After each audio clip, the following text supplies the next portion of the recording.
Hello dear students, achievement academy में आपका स्वागत है। आज 9th क्लास का एक चैप्टर है स्टेटिस्टिक्स। इसको हिंदी में सांख्यिकी कहा जाता है। आज सांख्यिकी के बारे में जो है एक ही वीडियो में आपको शॉर्ट फॉर्म में सबको बता दिया जाएगा कि इसमें कि क्या क्या पढ़ना है और क्या क्या है इसमें इस चैप्टर में। तो और ये जो है कंपटीशन के भी दृष्टिकोण से बहुत अच्छा टॉपिक है और कंपटीशन में भी इससे बहुत सारा क्वेश्चन पूछा जाता है। तो आप लोग इस वीडियो में बने रहें और अंत तक जरूर इस वीडियो को देखें। तो ठीक है, वीडियो को स्टार्ट करते हैं। देखिए, इसमें मेनली क्या पढ़ना है कि सांख्यिकी यह पहले होता क्या, सांख्यिकी होता क्या है कि गणित की यह एक ऐसी शाखा है जिसमें आंकड़ों को एकत्रित कर उसका विशेष अध्ययन अथवा विश्लेषण किया जाता है, कहलाता है सांख्यिकी। और इस सांख्यिकी में पहले जो आंकड़ा होता है, उस आंकड़ा कहने का मतलब कहीं से भी हम लोग एक आंकड़ा को एकत्रित करते हैं और उसको एकत्रित करके हम उस सब का क्या निकालते हैं, या तो माध्य निकालेंगे, माध्यक, बहुलक, परिसर, माध्य विचलन, प्रसरण विचलन या प्रसार या मानक विचलन और विचलन गुणांक। इतना मतलब सांख्यिकी में एक से ज्यादा कोई कॉन्सेप्ट है ही नहीं, इतना ही है। इसी में कोई वर्गीकृत आंकड़ा के लिए होता है या अवर्गीकृत आंकड़ा। यह जो अभी हम निकालेंगे अवर्गीकृत आंकड़ा, इस प्रकार से जब आंकड़ा दिया रहता है उसका माध्य निकालना हो चाहे माध्यक निकालना हो, देखिए तो सबसे पहले माध्य निकाला जाता है। माध्य मतलब माध्य बराबर होता है, इसको दूसरे शब्द में औसत भी कहा जाता है। तो माध्य के लिए फॉर्मूला होता है या माध्य को एक्स बार से डिनोट करते हैं। तो एक्स बार बराबर होता है कि जितना भी आंकड़ा दिया हुआ है सभी आंकड़ों का योगफल। तो आंकड़ों को जोड़ दीजिए, 2 + 3 + 4 + 4 + 7 बटा 5। सबको जोड़ देंगे, 3 2 5 4 9 4 13 7, 20/5 काट देंगे तो आ गया 4। तो ये 4 हो गया इसका क्या, माध्य। उसके बाद है माध्यक। तो माध्यक निकालने के लिए पहले दिए गए आंकड़ों को आरोही अथवा अवरोही क्रम में सजा लेते हैं। तो ये आरोही क्रम में सजा ही हुआ है। तो आरोही क्रम में सजा हुआ, तो टोटल जो आंकड़ों की संख्या है 1 2 3 4 5, तो 2 इधर से हटा दीजिए, 2 इधर से हटा दीजिए, तो बीच में आया है 4, अतः इसका माध्यक हो जाएगा 4। तो माध्यक बराबर मतलब बीच वाले पद को क्या कहा जाता है, माध्यक। ये 4 हो गया। फिर उसके बाद है बहुलक। बहुलक किसको कहते हैं, तो बहुलक किसी भी दिए गए आंकड़ों में जिस प्रेक्षण की संख्या या जिस डाटा की संख्या ज्यादा बार हो। देखिए 2 भी एक बार है, 3 भी एक बार है, 4 लेकिन 2 बार है, 7 एक बार है, तो 2 बार 4 है, अतः इसका बहुलक भी क्या होगा, 4। देखिए माध्य निकल गया 4, माध्यक भी 4, बहुलक भी 4। उसके बाद आता है परिसर। परिसर क्या होता है, तो परिसर रेंज।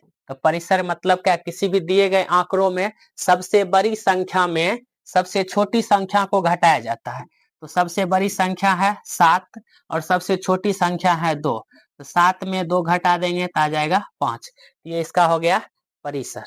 उसके बाद आगे क्या है, माध्य विचलन। तो माध्य विचलन भी बहुत छोटा सा कॉन्सेप्ट है, माध्य विचलन।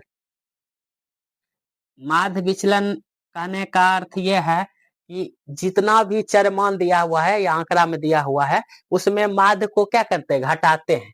देखिए यहाँ से 2 है, 2 में से 4 घटा देंगे तो -2, लेकिन लिखना है प्लस, लिख देंगे 2 फिर प्लस। उसके बाद एक पहला है 3, उसके बाद है 4, 3 में से 4 घटाएंगे -1, लेकिन लिखेंगे +1। उसके बाद यहाँ 4, 4 में 4 घटाएंगे तो हो जाएगा 0 फिर प्लस। इस 4 में से 4 घटाएंगे तो हो जाएगा 0 प्लस। उसके बाद 7 में से 4 घटाएंगे तो हो जाएगा 3 बटा, और टोटल क्या आंकड़ा है 1 2 3 4 5, तो 5 से क्या करेंगे, डिवाइड। ये कैसे 2 आया, तो दिए गए चर मान में से माध्य को घटाते हैं तो जो आता है, और उसमें माइनस आएगा तो माइनस लिखना नहीं है, प्लस लिखना है। तो यह आ गया टोटल।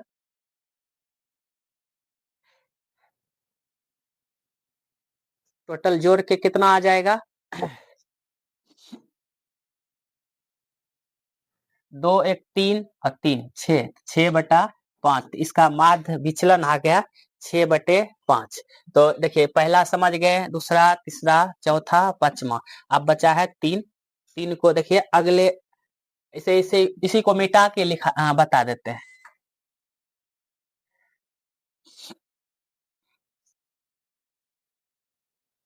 अगला है, ये इसलिए नहीं मिटा है क्योंकि इसकी आगे आवश्यकता है। तो प्रसरण हो चाहे विचरण हो या प्रसार हो, इसको निकालने के लिए क्या करते हैं, लिख देते हैं पहले यहाँ से विचरण या प्रसरण बराबर।